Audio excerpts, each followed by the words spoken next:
A canção É Tarde Demais, outro grande sucesso da banda Raça Negra. Canção essa que foi uma das mais executadas do Brasil no ano de sucesso. Vamos escutar? Olha lá.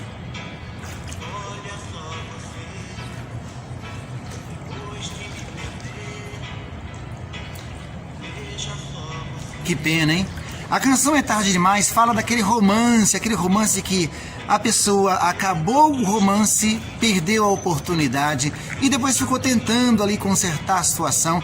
E o cantor que está cantando relembra novamente, ó, desfez o meu amor, bagunçou, né? Foi tarde demais. Quantos romances no Brasil não passa por essa situação, hein? Que uma pessoa se separa da outra e depois fica sofrendo e a outra pessoa ainda fala para relembrar, né? E não há nada mais fácil de relembrar do que com essa música, o Raça Negra, É Tarde Demais. Ela faz você lembrar ali a falha, aonde você errou, onde que errou. Aí você quer voltar, a pessoa já tá com outra pessoa, né? Pois é, você pode fazer o que quiser, mas aí você jogou fora, né?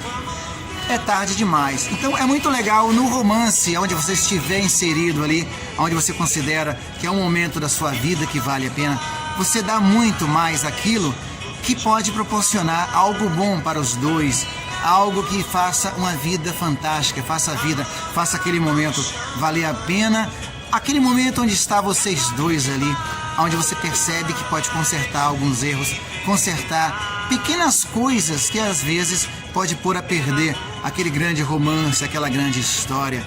E você, tem alguma coisa no romance aí que você acha que dá pra consertar, pra depois não ter que escutar essa canção? Que pena, amor, é tarde demais.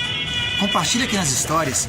E eu quero deixar essa canção aqui pros românticos, os apaixonados e todos aqueles que curtem o romance, ou que curte o romance e as boas histórias de amor. Um abraço a todos vocês e estamos conectados por aqui.